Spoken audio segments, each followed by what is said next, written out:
Hello everyone, आप सभी का फिर से स्वागत है। ये एनसीईआरटी पॉलिटी का डिस्कशन है और आज का टॉपिक है मूल अधिकार यानी फंडामेंटल राइट। ये अध्याय 6 है। बहुत ही महत्वपूर्ण टॉपिक है। यहां से बहुत ज्यादा प्रश्न पूछे जाते हैं, तो चलिए इसको कवर करते हैं। आपको दो बातें यहां पे ध्यान में रखना है कि जो फंडामेंटल राइट है, मूल अधिकार है, ये किस संविधान के भाग में दिया गया है और किस अनुच्छेद से किस अनुच्छेद तक जो है ये कवर है। तो संविधान के भाग 3 में मूल अधिकार को दिए गए हैं और अनुच्छेद 12 से 35 तक इसका जो है प्रावधान है। और इस संबंध में भारत का जो संविधान है वो अमेरिकी संविधान में वर्णित अधिकार पत्र 1791 ईस्वी से प्रभावित है। मूल अधिकारों का जो तात्पर्य है, जो फंडामेंटल राइट्स है, इसका जो तात्पर्य है राजनीतिक लोकतंत्र के आदर्शों की प्राप्ति। यह अधिकार देश में लोक व्यवस्था बनाए रखने और राज्य के कठोर नियमों के विरुद्ध नागरिकों को सुरक्षा प्रदान करते हैं। मूल अधिकार व्यक्ति के जीवन की स्वतंत्रता एवं अभिवृद्धि के लिए आवश्यक है। इन अधिकारों में राज्य का जो है कम से कम हस्तक्षेप हो, इसलिए अधिकांश मामलों में संविधान के द्वारा इन्हें न्यायिक संरक्षण प्राप्त होता है, जुडिशियल प्रोटेक्शन प्राप्त होता है। संविधान सभा के गठन की योजना प्रस्तुत करने वाले कैबिनेट मिशन 1946 के द्वारा सुझाव दिया गया था कि मूल अधिकारों तथा जो अल्पसंख्यक थे, इनके अधिकारों की अनुशंसा करने के लिए एक समिति का गठन किया जाना चाहिए। और फलस्वरूप क्या हुआ, संविधान सभा ने सरदार वल्लभ भाई पटेल की अध्यक्षता में एक परामर्शदात्री समिति का गठन किया और इसके बाद जेबी कृपलानी की अध्यक्षता में मूल अधिकारों पर और एच.सी. मुखर्जी की अध्यक्षता में अल्पसंख्यकों के अधिकारों पर जो है सुझाव देने के लिए एक उप समिति का गठन किया गया। उपयुक्त परामर्शदात्री समिति तथा उप समिति की अनुशंसाओं के आधार पर संविधान में मूल अधिकारों को शामिल किया गया। मूल अधिकारों को यह नाम इसलिए दिया गया है क्योंकि इन्हें संविधान के द्वारा प्रत्याभूति यानी गारंटी एवं संरक्षण यानी प्रोटेक्शन प्रदान किया गया है। तो गारंटी और प्रोटेक्शन जो है प्रदान किया गया है। ये मूल इसलिए भी है क्योंकि ये व्यक्ति के बहुमुखी विकास के लिए आवश्यक है। किस विकास के लिए? तो बहुमुखी विकास, जैसे भौतिक, बौद्धिक, नैतिक एवं आध्यात्मिक विकास के लिए ये आवश्यक है। संविधान के भाग 3 को भारत का मैग्ना कार्टा कहा जाता है, जिसमें भाग 3 में मूल अधिकार दिया गया है। इसको भारत का मैग्ना कार्टा कहा जाता है और मैग्ना कार्टा इंग्लैंड के राजा जॉन के द्वारा 15 जून 1215 को जारी किया गया एक लिखित घोषणा पत्र था, चार्टर था, जिसमें लोगों की स्वतंत्रताओं एवं अधिकारों का उल्लेख किया गया था। मूल अधिकार भारतीय संविधान की एक प्रमुख विशेषता है, किंतु इसे संविधान के द्वारा परिभाषित नहीं किया गया, डिफाइन नहीं किया गया है। ब्रिटेन के संविधान में बिल ऑफ राइट्स 1689 ईस्वी को मूल अधिकार कहा जाता है।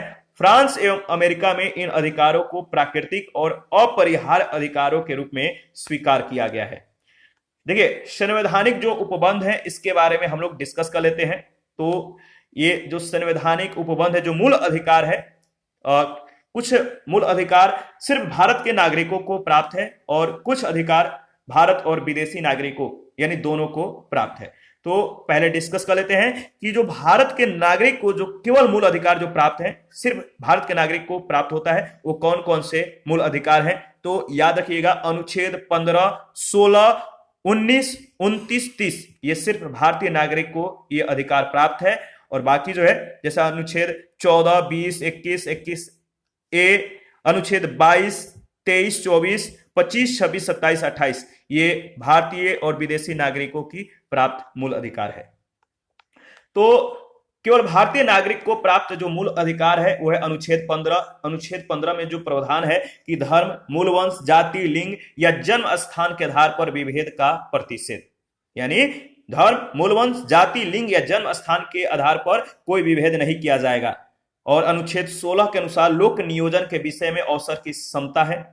वाक एवं अभिव्यक्ति की शांतिपूर्वक एवं शस्त्र रहित सम्मेलन करने की, संघ एवं सहकारी समिति बनाने, सरकारी समिति बनाने की और भारत के राज्य क्षेत्र में आवास, संचरण और बसने की तथा व्यापार करने की स्वतंत्रता आर्टिकल 19 के अंतर्गत जो है केवल भारतीय नागरिकों को दी गई है।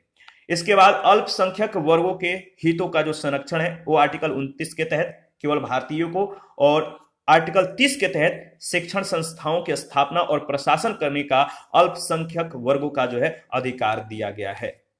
इसके बाद अगर नेक्स्ट देखें तो भारतीय एवं विदेशी नागरिकों को जो प्राप्त मूल अधिकार है वो है आर्टिकल 14। इसमें जो प्रावधान है कि विधि के समक्ष समता और विधियों का समान संरक्षण। इसके बाद आर्टिकल 20 अपराधों के लिए दोष सिद्धि के संबंध में संरक्षण। इसके बाद आर्टिकल 21 जीवन का अधिकार, 21A शिक्षा का अधिकार, आर्टिकल 22 कुछ दशाओं में गिरफ्तारी एवं निरोध से संरक्षण, और अनुच्छेद 23-24 में जो है शोषण के विरुद्ध अधिकार दिया गया है, और अनुच्छेद 25, 26, 27, 28 में जो है इसमें जो प्रावधान किया गया है धर्म एवं संस्कृति की स्वतंत्रता का अधिकार से। तो याद रखिएगा। तो अनुच्छेद 12 में क्या प्रावधान किया गया है? तो अनुच्छेद 12 जो है इसमें राज्य की परिभाषा को जो है स्पष्ट किया गया है। इसके बारे में देख लेते हैं। तो अनुच्छेद 12 में मूल अधिकारों के संदर्भ में जो है स्टेट शब्द को परिभाषित किया गया है। किस शब्द को? राज्य शब्द को। और राज्य के अंतर्गत निम्नलिखित निकायों को शामिल किया गया है। पहला, भारत सरकार एवं संसद। जो राज्य के अंतर्गत जो निकाय हैं वो कौन कौन से हैं? भारत सरकार है, संसद है, प्रत्येक राज्य की सरकार एवं विधानमंडल है, भारत के राज्य क्षेत्र के अंदर या भारत सरकार के नियंत्रण के अंतर्गत सभी स्थानीय एवं अन्य प्राधिकारी। उच्चतम न्यायालय के अनुसार अगर बात करें तो ऐसे जो निजी इकाई है, ऐसी निजी इकाई या एजेंसी, इसको भी राज्य के परिभाषा के अंतर्गत शामिल किया जाएगा जो राज्य के संस्था के रूप में कार्य कर रही हो। मूल अधिकार नागरिकों को सामान्यतः जो है राज्य के विरुद्ध उपलब्ध होते हैं। इसीलिए जब नागरिकों के मूल अधिकारों का हनन होता है तब संबंधित इकाई के विरुद्ध न्यायालय में चुनौती दी जा सकती है। जिसने उसका मूल अधिकार हनन किया है उसके विरुद्ध न्यायालय में आप चुनौती दे सकते हैं। तो जो मूल अधिकार है ये राज्य के विरुद्ध उपलब्ध होते हैं। अगर राज्य आपके साथ मनमानी करे, मतलब कि सही ढंग से बर्ताव न करे, तो आप इसके विरुद्ध अपने मूल अधिकार के संदर्भ में जो है आप सीधे जो है मतलब कि आर्टिकल 226 और आर्टिकल 32 के अंतर्गत उच्च न्यायालय और उच्चतम न्यायालय में जा सकते हैं।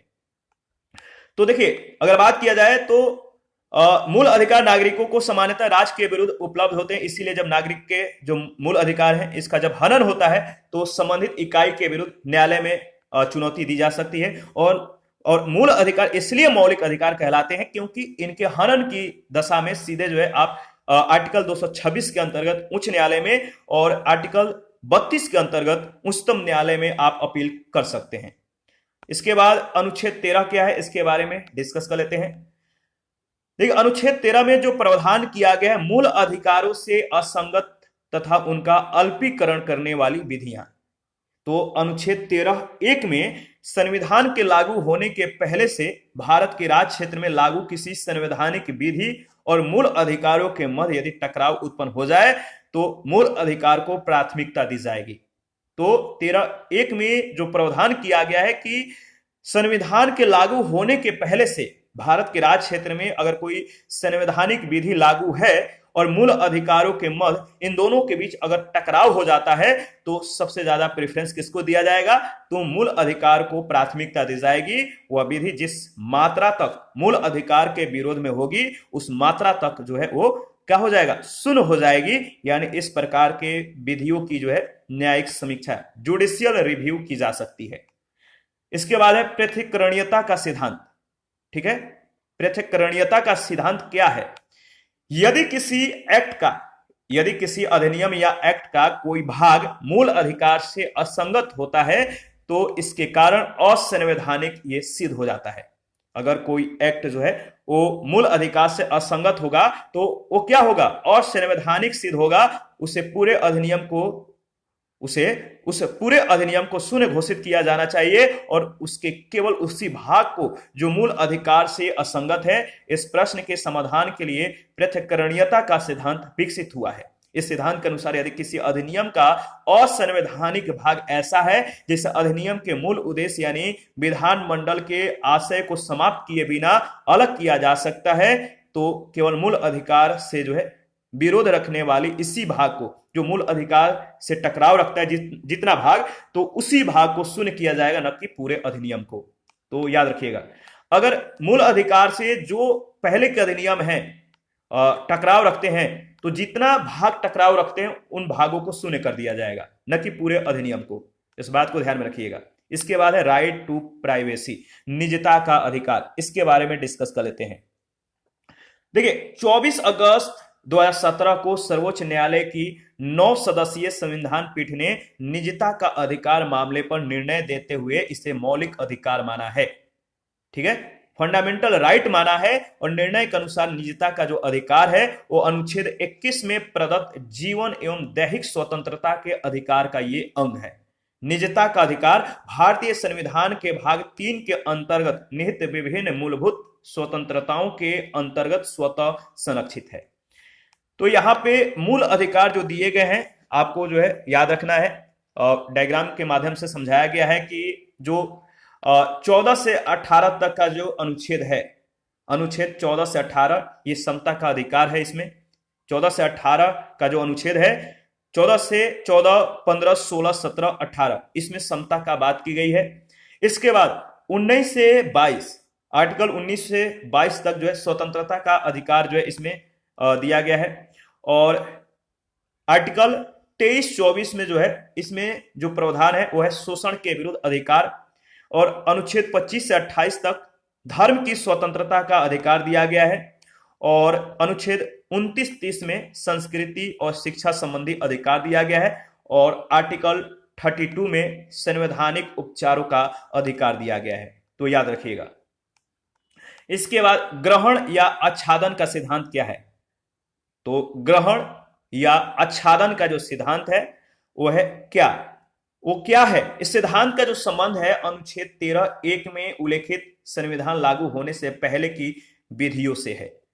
तो प्री कॉन्स्टिट्यूशनल लॉ है, याद रखिएगा। पहले के जो संविधान लागू होने से पहले के विधियों से है इस सिद्धांत का जो संबंध है, आप याद रखिएगा। अनुच्छेद 13(1) में उल्लेखित है जो संविधान लागू होने से पहले प्री कॉन्स्टिट्यूशनल लॉ से है। और इस संबंध में न्यायालय ने कहा है कि संविधान पूर्व विधियां जो है, संविधान से पूर्व की जो विधियां हैं मूल अधिकार से असंगत होने के कारण पूर्णतः समाप्त नहीं होती है, बल्कि मूल अधिकार के द्वारा आच्छादित कर ली जाती है। इसका अर्थ यह है कि संविधान लागू होने के पूर्व के सभी मामलों के लिए उनका प्रयोग वैध बना रहता है, वैलिड रहता है। जिन मामलों पर मूल अधिकार लागू नहीं होता है वहां इस सिद्धांत का प्रभाव नहीं पड़ता है।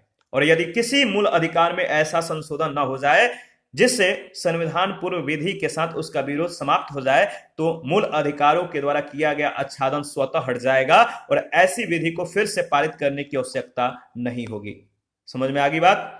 कह रहा है कि मान लीजिए जो संविधान है लागू होने के पहले पूर्व सभी मामले के लिए उनका प्रयोग वैध बना रहता है, लेकिन जिन मामलों पर मूल जो अधिकार है, फंडामेंटल जो राइट है वो लागू नहीं होता है, वहां इस सिद्धांत का प्रभाव नहीं पड़ता है। लेकिन यदि किसी मूल अधिकार में ऐसा अगर संशोधन हो जाए जिस संविधान पूर्व विधि के साथ उसका विरोध समाप्त हो जाता है तो मूल अधिकार के द्वारा किया गया जो आच्छादन है, जो मूल अधिकार उसको जो शब्द ग्रहण कर लेता है वह स्वतः हट जाएगा और ऐसी विधि को फिर से पारित करने की जो है आवश्यकता नहीं रहेगी।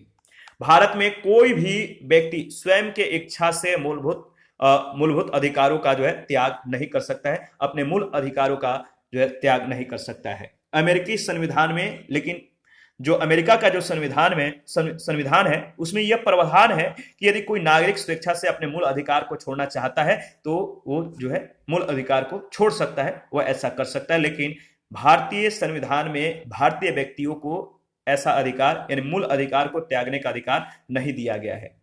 भारत में न्यायालय का यह विचार था, अधिकांश जो जनसंख्या है वो निरक्षर और निर्धन है, गरीब है, अनपढ़ है और उसमें अपने मूल अधिकारों के विषय में जो मूल अधिकार है इस मूल अधिकारों के विषय में पर्याप्त ज्ञान और जागरूकता का जो है अभाव है।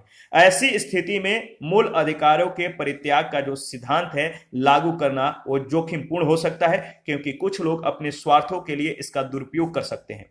अतः न्यायालय का यह दायित्व बनता है कि वह जनता के अधिकारों का संरक्षण केवल राज्य से ही नहीं बल्कि स्वयं जनता से भी करे। अनुच्छेद 13(2) में जो बातें कही गई है कि सरकार के द्वारा ऐसी विधि, ऐसे किसी भी विधि, याद रखिएगा आर्टिकल 13(2) में जो प्रावधान है कि सरकार के द्वारा ऐसी किसी भी विधि का निर्माण नहीं किया जाएगा जिससे मूल अधिकार को छीन लिया जाए या उन्हें कम कर दिया जाए। यदि राज्य ऐसे विधि का निर्माण करता है तो न्यायपालिका उस विधि की न्यायिक समीक्षा कर सकती है और मूल अधिकारों का उल्लंघन होने की स्थिति में क्या होगा? मूल अधिकारों के उल्लंघन होने की स्थिति में उस विधि को अवैध अथवा असंवैधानिक घोषित कर सकती है। अनुच्छेद 13(3) में जो प्रावधान किया गया है कि यह अनुच्छेद जो है विधि को परिभाषित करता है, लॉ को परिभाषित करता है।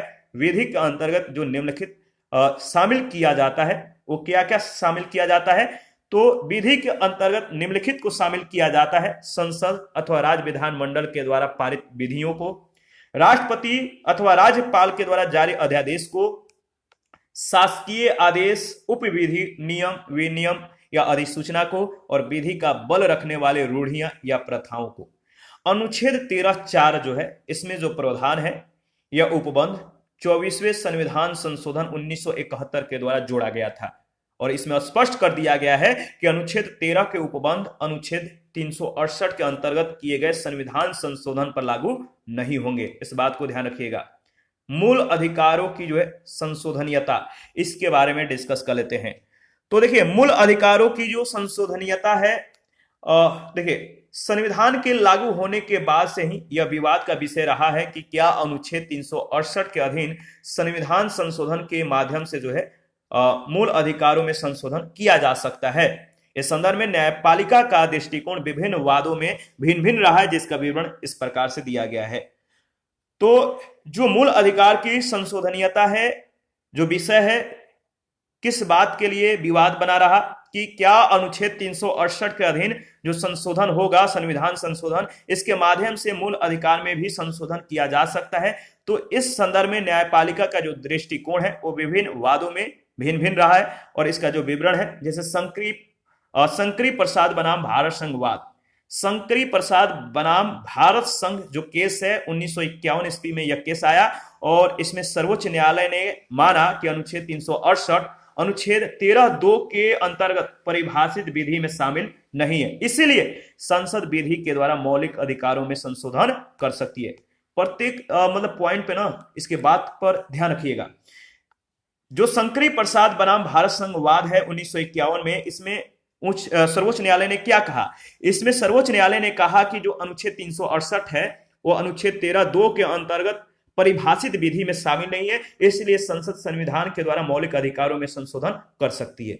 वहीं जब गोलकनाथ बनाम पंजाब राज्य केस आया 1967 में, तो इसमें सर्वोच्च न्यायालय ने कहा कि अनुच्छेद 13(2) में जो वर्णित विधि है, इसके अंतर्गत जो 13(2) में जो वर्णित विधि है, इसके अंतर्गत सभी प्रकार की जो विधियां हैं वो शामिल हैं। सामान्य विधि तथा संशोधन विधि, अतः संसद जो है अनुच्छेद 368 के अंतर्गत संविधान संशोधन के द्वारा भी मौलिक अधिकारों को कम नहीं कर सकती। तो दोनों की बात क्या है आप देख सकते हैं। लेकिन जब तीसरा केस आया केशवानंद भारती बनाम केरल राज्यवाद 1973 में, तो केशवानंद भारती बनाम केरल राज्यवाद में न्यायालय ने स्पष्ट कर दिया कि संसद जो है संविधान के किसी भी भाग में संशोधन कर सकती है, लेकिन इसी वाद में संविधान के जो है बेसिक स्ट्रक्चर, आधारभूत ढांचे के सिद्धांत का प्रतिपादन करते हुए सर्वोच्च न्यायालय ने स्पष्ट कर दिया कि संविधान जो है संसद जो है वो संविधान के मूलभूत ढांचे में परिवर्तन नहीं कर सकती है,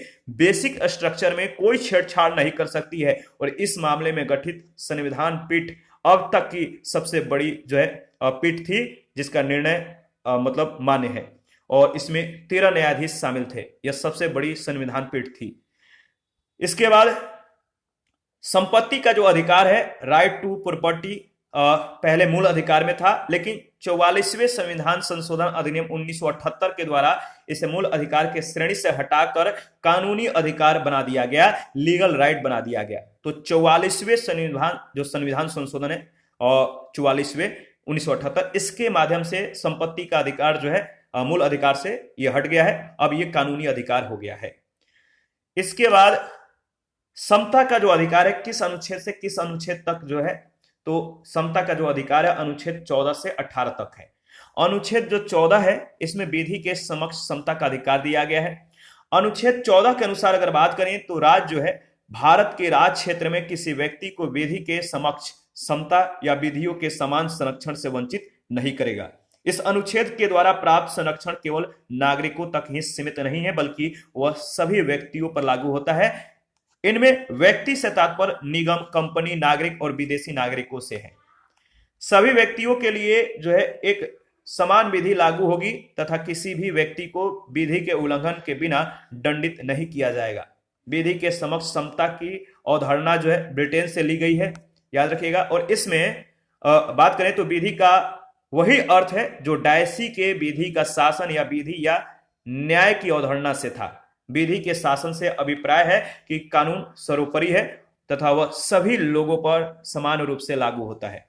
यह एक नकारात्मक विचार है क्योंकि समता के कारण विभिन्न परिस्थितियों वाले व्यक्तियों, गरीब, पिछड़े, मजदूर और वंचित वर्ग आदि पर जो है एक समान विधि लागू करना उचित नहीं है। विधि के समान संरक्षण, इक्वल प्रोटेक्शन ऑफ लॉ, इसका जो विचार है वो सकारात्मक है, ठीक है, पॉजिटिव है, न कि नेगेटिव। सकारात्मक भेदभाव है, इसे सकारात्मक भेदभाव का विचार भी कहा जाता है और इसके अंतर्गत समान लोगों के साथ समान व्यवहार और असमान लोगों के साथ असमान व्यवहार किया जाता है। और यह अमेरिका से, यह विचार जो है अमेरिका से लिया गया विचार है, याद रखिएगा। इसके बाद देखिए बात किया जाए तो मूल अधिकार जो है इसके बारे में देख लेते हैं। तो देखिए मूल अधिकार जो है समता का जो अधिकार है अनुच्छेद 14 से 18 तक जो है इसमें दिया गया है। कितना से कितना तक? 14 से 18 तक। स्वतंत्रता का जो अधिकार है वो अनुच्छेद 19 से 22 तक है और शोषण के जो विरुद्ध अधिकार है वो अनुच्छेद 23 और 24 में दिया गया है। इसके बाद धर्म की स्वतंत्रता का जो अधिकार है वो अनुच्छेद 25 से 28 के बीच है। संस्कृति और शिक्षा संबंधी जो अधिकार है वो अनुच्छेद 29 से 30 के बीच है और संवैधानिक उपचारों का जो अधिकार है वो अनुच्छेद 32 में दिया गया है। तो देखिए जो अनुच्छेद 14 से 18 है वो है समानता का अधिकार और इसमें जो अनुच्छेद 14 है इसमें जो बातें कही गई है कि विधि के समक्ष समता का एवं विधियों का समान संरक्षण का जो अधिकार दिया गया है वो आर्टिकल 14 में है। अनुच्छेद 15 में धर्म, मूलवंश, जाति, लिंग या जन्म स्थान के आधार पर विभेद का प्रतिषेध किया गया है। और अनुच्छेद 16 में अगर बात करें तो इसमें जो है 16 में लोक नियोजन के लिए लोक नियोजन है, मतलब कि जो सरकारी पद हैं इसके लिए इस विषय पर जो अवसर है समानता है, सभी के लिए बराबर होगी। अनुच्छेद 16 में यह बातें कही गई है। और अनुच्छेद जो 17 है इसमें अस्पृश्यता का अंत कर दिया गया है और जो 18 है आर्टिकल 18 इसमें उपाधियों का अंत के बारे में दिया गया है। इसके बाद स्वतंत्रता का अधिकार आर्टिकल 19 से 22 के बीच है।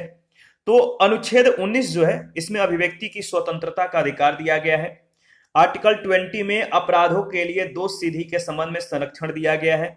आर्टिकल 21 में प्राण और दैहिक स्वतंत्रता का अधिकार है और आर्टिकल 22 में कुछ दशाओं में गिरफ्तारी और निरोध से संरक्षण का अधिकार दिया गया है।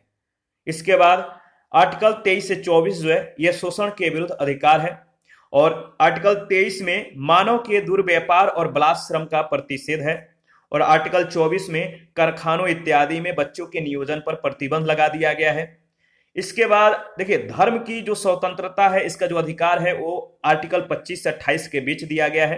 तो आर्टिकल जो 25 है इसमें जो बातें कही गई है याद रखिएगा, अंतःकरण व धर्म को अबाध रूप से मानने, आचरण करने और प्रचार करने की स्वतंत्रता। इसके बाद आर्टिकल 26 में धार्मिक गतिविधियों के प्रबंधन का अधिकार है। आर्टिकल 27 में किसी विशेष धर्म की अभिवृद्धि के लिए जो है करारोपण पर प्रतिबंध लगाया गया है। और जो आर्टिकल 28 है इसमें जो बातें कही गई है कि कुछ शिक्षण संस्थाओं में धार्मिक शिक्षा या धार्मिक उपासना में उपस्थित होने के संबंध में जो है स्वतंत्रता प्रदान की गई है। इसके बाद संस्कृति और शिक्षा संबंधी जो अधिकार है वो आर्टिकल 29-30 में है। तो आर्टिकल 29 में जो बातें कही गई है याद रखिएगा, इसमें अल्पसंख्यकों के अधिकार दिए गए हैं। और जो आर्टिकल 30 है इसमें शिक्षण संस्थानों की स्थापना और प्रशासन करने का अल्पसंख्यक वर्गों का अधिकार दिया गया है। और जो संवैधानिक उपचारों का अधिकार है वो आर्टिकल 32 में है। इसमें जो रिट है, परमादेश है, मैंडमस, बंदी प्रत्यक्षीकरण, हेबियस कॉर्पस, प्रतिषेध यानी प्रोहिबिशन और उत्प्रेषण यानी सर्टेररी, और 5वां है अधिकार प्रेक्षा यानी को वारंटो। देखिए अगर बात किया जाए तो आपको याद रखना है कि जो विधि के समान संरक्षण है। इसका जो उद्देश्य है समाज के वंचित वर्गों को मुख्य विकास के मुख्य धारा में सम्मिलित करना। इस उद्देश्य के कारण समाज के उच्च क्षमता वाले वर्ग के साथ भेदभाव संभव है, इसीलिए इसे प्रतिलोम भेदभाव भी कहा जाता है। यह एक वैधानिक अधिकार है, लीगल राइट है। यह अधिकार भारत के नागरिकों एवं विदेशियों दोनों के लिए है, दोनों को दिए गए हैं। सकारात्मक भेदभाव के अनुसार समानता का विचार भेदभाव पूर्ण हो सकता है, लेकिन यह भेदभाव तार्किक होना चाहिए, जैसे भौगोलिक आधार पर यानी उत्तर पूर्व के लोगों के लिए, दूसरा व्यवसायिक आधार पर यानी सेना के अधिकारियों को विशेष सुविधाएं आदि। देखिए, इसका कोई एक सार्वभौमिक मानक नहीं है, इसीलिए परिस्थितियों के अनुसार इसका निर्धारण किया जाता है। इसके बाद विधि के समक्ष समता का जो अपवाद है इसके बारे में डिस्कस कर लेते हैं। ठीक है, विधि के समक्ष समता का जो अपवाद है, विधि के समक्ष समता के अधिकार के कुछ अपवाद भी हैं। दो रूप में अपवाद हैं, एक है व्यवहारिक स्तर पर, दूसरा है संवैधानिक स्तर पर। अगर व्यवहारिक स्तर पर देखें तो विदेशी राजदूतों और दूतों को जो है घरेलू विधि से छूट प्राप्त होती है। किससे? घरेलू विधि से छूट प्राप्त होती है। और संवैधानिक स्तर पर अगर देखें तो राष्ट्रपति और राज्यपालों के लिए विधि के समक्ष समानता का सिद्धांत लागू नहीं होता है, और यह अनुच्छेद 361 में जो है क्लियर कर दिया गया है। राष्ट्रपति और राज्यपाल को अपने किसी भी संवैधानिक कार्य के लिए न्यायपालिका के समक्ष उत्तरदायी नहीं ठहराया जा सकता, और उपयुक्त दोनों के कार्यकाल के दौरान उनके ऊपर किसी भी प्रकार की जो है आपराधिक कार्यवाही नहीं हो सकती है। लेकिन व्यक्तिगत कार्यों के संबंध में राष्ट्रपति व राज्यपाल पर सिविल कार्यवाही प्रारंभ की जा सकती है। इसके लिए राष्ट्रपति और राज्यपाल को कार्यवाही के विषय में कम से कम 2 महीने पहले लिखित सूचना दी जानी चाहिए। अनुच्छेद 105 के अंतर्गत अगर बात करें तो संसद सदस्यों को, और अनुच्छेद 194 के अंतर्गत राज्यों के विधानमंडल सदस्यों को भी कुछ विशेषाधिकार प्राप्त है। वे संसद या विधानमंडल में कही गई बातों के लिए न्यायपालिका के प्रति उत्तरदायी नहीं है, तो याद रखिएगा। इसके बाद अनुच्छेद जो 15 है, इसमें जो प्रावधान किया गया है, क्या प्रावधान है याद रखिएगा। आर्टिकल 15 में जो बातें कही गई है कि धर्म, मूल वंश, जाति, लिंग या जन्म स्थान के आधार पर विभेद का प्रतिषेध, यानी धर्म, मूल वंश, जाति, लिंग या जन्म स्थान के आधार पर किसी के साथ भेदभाव नहीं किया जा सकता। वही अनुच्छेद जो 15(1) है, 15(1) में यह बात कही गई है कि राज्य के द्वारा नागरिकों के साथ केवल धर्म, प्रजाति यानी मूल वंश, जाति, लिंग और जन्म स्थान या इनमें से किसी भी आधार पर भेदभाव नहीं किया जाएगा, परंतु अन्य आधारों पर जो है विभेद किया जा सकता है।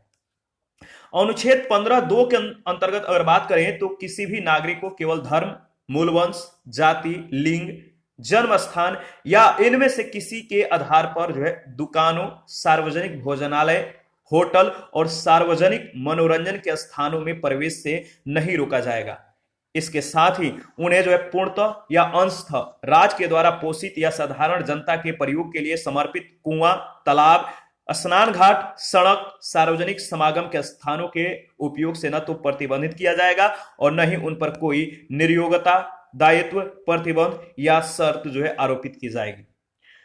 अनुच्छेद 15(3) के अंतर्गत अगर बात करें तो राज्य के द्वारा महिलाओं और बच्चों के उत्थान के लिए विशेष प्रावधान किए गए हैं, और ये जो होगा, जो इन दोनों के लिए जो उत्थान के लिए जो प्रावधान है वो समानता के अधिकार का उल्लंघन नहीं माना जाएगा, ध्यान रखिएगा।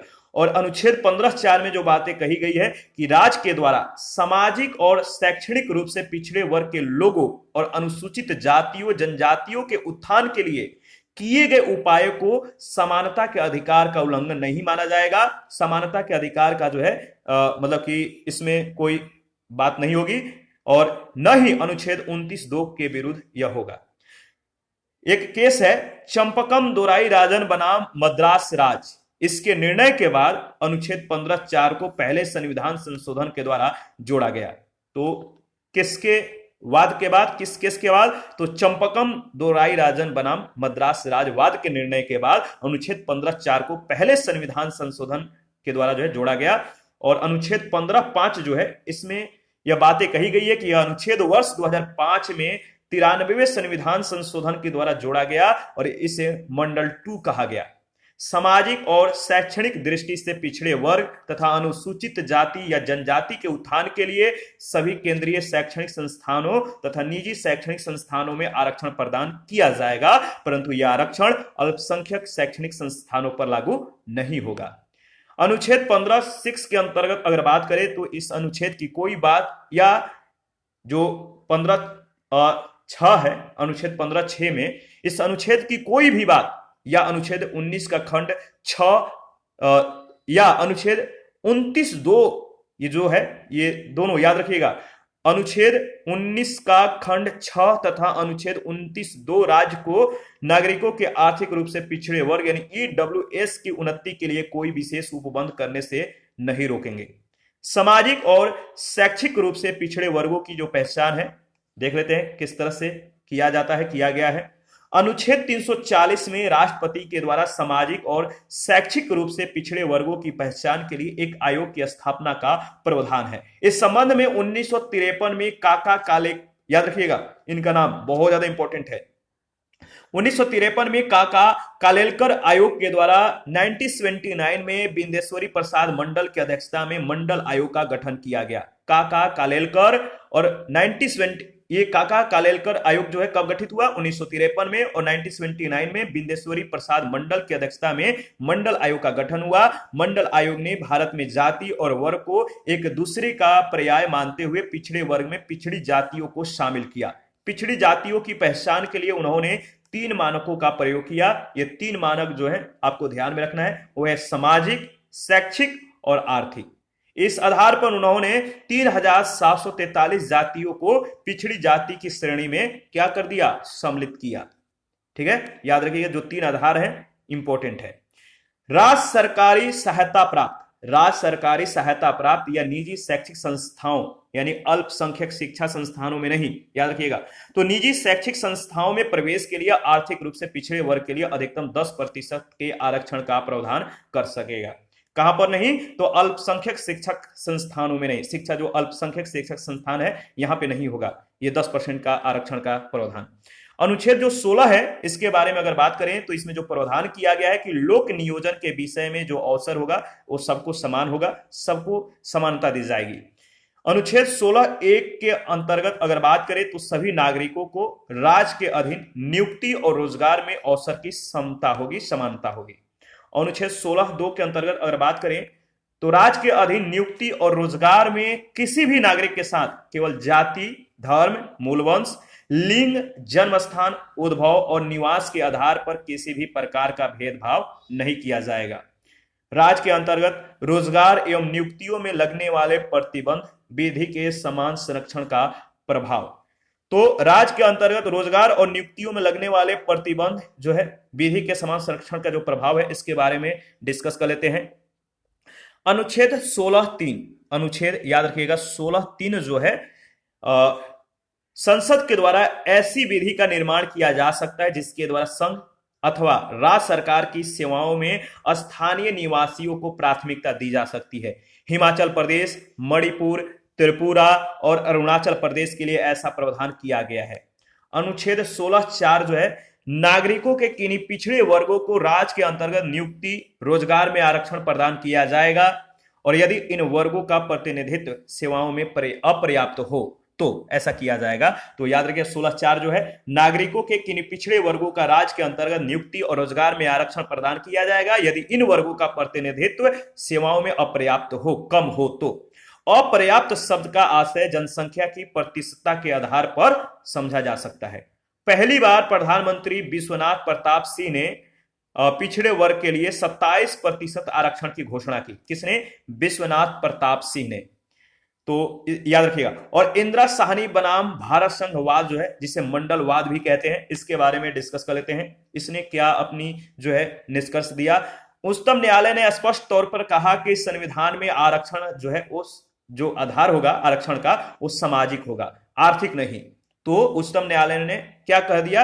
स्पष्ट तौर पे कह दिया कि जो संविधान में आरक्षण का जो आधार होगा वो सामाजिक होगा, न कि आर्थिक। इसीलिए नरसिम्हा राव सरकार के द्वारा दिए गए 10% आरक्षण को अवैध करार दिया गया। उच्चतम न्यायालय ने निर्णय दिया कि भारत में आरक्षण की अधिकतम सीमा 50% से अधिक नहीं होनी चाहिए। इसके लिए न्यायालय ने अनुच्छेद 335 का संदर्भ दिया, जिसमें यह उल्लेखित किया गया है कि अनुसूचित जाति एवं जनजातियों को आरक्षण प्रदान करते समय सरकारी सेवाओं की कुशलता प्रभावित नहीं होनी चाहिए।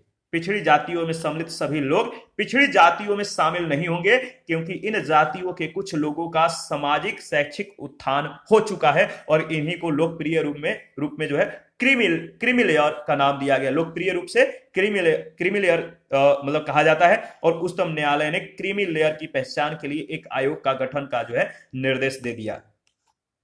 इसके बाद उच्चतम न्यायालय ने नियुक्तियों में कैरी फॉरवर्ड के नियम को स्वीकार किया। ये कैरी फॉरवर्ड नियम क्या है, इसके बारे में आप जो है ध्यान रखिएगा। तो देखिए, कैरी फॉरवर्ड को जो है उच्चतम न्यायालय ने नियुक्तियों में अग्रनयन यानी कैरी फॉरवर्ड जो नियम है इसको स्वीकार किया। और इस नियम के अनुसार यदि आरक्षित सीटें जो हैं अगर खाली रह जाती हैं तो उन्हें अगले साल भरा जाएगा, लेकिन इसमें 50% की अधिकतम आरक्षण सीमा का जो है उल्लंघन नहीं होगा। तो कैरी फॉरवर्ड के नियम के अनुसार अगर मान लीजिए इस साल जो मतलब कि आरक्षण है अगर पूरा नहीं हो पाता है, आरक्षण के अनुसार जो सीटें आरक्षित हैं वो खाली रह जाती हैं, तो उन्हें अगले साल उतने सीटों पर जो है उनको भर दिया जाएगा, लेकिन यह सीमा 50% से अधिक का नहीं होना चाहिए। तो 50% की अधिकतम आरक्षण सीमा का उल्लंघन नहीं होना चाहिए। आरक्षण की 50% सीमा प्रत्येक वर्ष की नौकरियों के लिए होगी, न कि नौकरियों की कुल संख्या के लिए। विशेषज्ञता के कुछ पदों के लिए जैसे इंजीनियर या वैज्ञानिक, इन दोनों पदों के लिए आरक्षण का पालन नहीं किया जाएगा, याद रखिएगा। उच्चतम न्यायालय ने 50% आरक्षण सीमा के अतिरिक्त 4% आरक्षण विकलांग व्यक्तियों को देने पर जो है सहमति दी। तो 50% जो आरक्षण सीमा है इसके अतिरिक्त 4% जो आरक्षण है वो विकलांग व्यक्तियों को मतलब दिया गया है। परंतु तमिलनाडु राज्य के द्वारा प्रदान किया गया जो आरक्षण है वो इसका एक अपवाद है। यहाँ पे 69% जो है आरक्षण दिया गया है, तो ये अपवाद है, याद रखिएगा। कहां पर? तमिलनाडु राज्य में। मंडलवाद के निर्णय का जो प्रभाव है सरकार की अनुक्रिया जो है इस पे डिस्कस कर लेते हैं। तमिलनाडु राज्य में प्रचलित 69% आरक्षण को नवी अनुसूची में क्या कर दिया गया? शामिल कर दिया गया। इसलिए शामिल कर दिया गया ताकि उसे न्यायिक समीक्षा से बचाया जा सके। तो नवी अनुसूची में अगर शामिल हो गया तो इसकी न्यायिक समीक्षा अब नहीं होगा। क्रीमी लेयर की पहचान के लिए, जो क्रीमी लेयर है इसकी पहचान के लिए एक समिति की स्थापना की गई। नाम याद रखिएगा, रामनंदन समिति। तो क्रीमी लेयर की पहचान के लिए रामनंदन समिति की स्थापना की गई। बाद में 1993 में संवैधानिक संस्था के रूप में पिछड़ा वर्ग आयोग का गठन किया गया। 77वें संविधान संशोधन के द्वारा अनुच्छेद 16(4)(a) जोड़कर अनुसूचित जातियों या जनजातियों को पदोन्नति में मिलने वाला आरक्षण जारी रखा गया। यानी 77वें संविधान संशोधन के द्वारा मंडलवाद के निर्णय को अप्रभावी बनाने का प्रयास किया गया। 77वें संविधान संशोधन के द्वारा 85वें जो संविधान संशोधन है, 85वें जो संविधान संशोधन 2002 है, इसके द्वारा अनुच्छेद 16(4)(a) में परिणामी वरिष्ठता, यानी याद रखिएगा परिणामी वरिष्ठता को जो है इसकी जो संकल्पना है इसको स्वीकार कर लिया गया, जिसके अनुसार अनुसूचित जातियों या जनजातियों की वरिष्ठता का निर्धारण पदोन्नति की तिथि से माना जाएगा, न कि उनके नियुक्ति के तिथि से। जब पदोन्नति हुआ उसी समय से माना जाएगा, न कि जब इनकी नियुक्ति हुई थी उस तिथि से। अनुच्छेद 16(4)(b) जो है 16(4)(b), इसमें अगर बात करें तो 81वें संविधान संशोधन 2000 के द्वारा खाली पड़ी बैकलॉग खाली पड़ी रिक्तियों के लिए 50% की सीमा को हटा दिया गया, जिसका अभिप्राय है कि बैकलॉग सीट को 100% आरक्षित किया जा सकता है। अनुच्छेद 16(5) जो है किसी भी धार्मिक संस्था के द्वारा अपने संस्थानों की नियुक्ति में अपने धर्म से जुड़े हुए लोगों को प्राथमिकता दी जा सकती है। और जो 16(6) है, अनुच्छेद 16(6) या 16(6) जो है, इस अनुच्छेद की कोई भी बात राज्य को नागरिकों के आर्थिक रूप से पीछे किसी वर्ग यानी EWS के लिए राज्य के अधीन सेवाओं में नियुक्तियों अथवा पदों के आरक्षण के लिए उपबंध करने से नहीं रोकेगी। और यह आरक्षण पहले से दिए गए आरक्षण का अतिरिक्त और अधिकतम 10% होगा। तो 16(6) में जो प्रावधान है कि इस अनुच्छेद की कोई भी बात राज्य को नागरिकों के आर्थिक रूप से पिछड़े किसी वर्ग यानी ईडब्ल्यूएस के लिए राज्य के अधीन सेवाओं में नियुक्ति और पदों के आरक्षण के लिए उपबंध करने से नहीं रोकेगी, मना नहीं करेगी, और यह आरक्षण पहले से दिए गए आरक्षण का अतिरिक्त होगा और अधिकतम 10% होगा। इसके बाद अनुच्छेद 17 जो है, इसके बारे में डिस्कस कर लेते हैं। अनुच्छेद 17 जो है, इसका जो संबंध है अस्पृश्यता का अंत से है। अनुच्छेद 17 के अंतर्गत अस्पृश्यता यानी छुआछूत को जो है प्रतिबंधित किया गया है, परंतु संविधान में अस्पृश्यता को परिभाषित नहीं किया गया है। तो इस शब्द को जस्टिफाई नहीं किया गया है। अस्पृश्यता निवारण अधिनियम 1955 के अंतर्गत छुआछूत एक दंडनीय अपराध है। अब इस अधिनियम का नाम बदलकर नागरिक अधिकार संरक्षण अधिनियम 1976 कर दिया गया है। और जो इसकी प्रकृति है, अनुच्छेद 17 एक निरपेक्ष अधिकार है। संसद ने विधि का निर्माण करके इसे लागू किया है। इसके बाद है अनुच्छेद 18 उपाधियों का अंत। जो आर्टिकल 18 है, इसमें उपाधियों का जो अंत है, इसके बारे में बातें कही गई है। देखिए, तो पहला जो इसमें जो बातें हैं, राज्य के द्वारा व्यक्ति को, जो स्टेट है, राज्य के द्वारा व्यक्ति को कोई उपाधि नहीं दी जाएगी, परंतु शैक्षणिक और सैन्य उपाधियां दी जा सकती है। तो राज्य जो है, कोई व्यक्ति को, राज्य किसी भी व्यक्ति को कोई उपाधि नहीं देगा, लेकिन शैक्षणिक और सैन्य उपाधियां दी जा सकती है। कोई भारतीय नागरिक विदेशी राज्य से उपाधि नहीं लेगा। कोई व्यक्ति जो भारतीय नागरिक नहीं है लेकिन राज्य के अंतर्गत किसी लाभ के पद पर कार्यरत है, वह राष्ट्रपति के सहमति के बिना उपाधि नहीं लेगा विदेशी राज्य से। इसके बाद विवाद जो है, वर्ष 1954 में जब भारत सरकार ने भारत रत्न और पद्म पुरस्कारों का प्रारंभ किया, तब इसे अनुच्छेद 18 का उल्लंघन मानते हुए बालाजी राघवन ने न्यायालय में एक याचिका दायर की। और इस याचिका का परिणाम यह निकला कि बालाजी राघवन वाद में सुप्रीम कोर्ट ने उपाधि और पुरस्कार में अंतर करते हुए, डिफरेंट करते हुए बताया कि भारत रत्न और पद्म पुरस्कार उपाधि नहीं बल्कि एक सम्मान है। अतः केंद्र सरकार के द्वारा ऐसे सम्मान देना संवैधानिक है। समानता का अर्थ यह बिल्कुल नहीं है कि प्रतिभाशाली व्यक्तियों का सम्मान न किया जाए, परंतु इन पुरस्कारों से सम्मानित व्यक्ति के द्वारा इन पुरस्कारों का प्रयोग अपने नाम के साथ नहीं किया जा सकेगा। इसके बाद स्वतंत्रता का जो अधिकार है, वो अनुच्छेद 19 से 22 तक है, और इसका जो डिस्कशन है नेक्स्ट सेशन में होगा। अभी के लिए इतना ही। आप अपना प्रतिक्रिया देते रहिए, आपके प्रतिक्रियाओं का हमें बेसब्री से इंतजार रहता है। और जिन लोगों ने Telegram channel, Telegram quiz group, Facebook page, Instagram को ज्वाइन नहीं किया है, वो आप जो है ज्वाइन कर सकते हैं। इसका जो लिंक है वीडियो के डिस्क्रिप्शन बॉक्स में है। और जिन लोगों ने अभी तक पीडीएफ नहीं लिया, अगर आपको पीडीएफ चाहिए घटना चक्र का या एनसीईआरटी महेश वर्णवाल का सार संग्रह का, तो आप ले सकते हैं। और इसके लिए Telegram channel, Telegram quiz group और चैनल के कम्युनिटी बॉक्स में जो इंफॉर्मेशन है वो अपडेट कर दिया गया है। तो थैंक यू, मिलते हैं नेक्स्ट सेशन में। अभी के लिए इतना ही।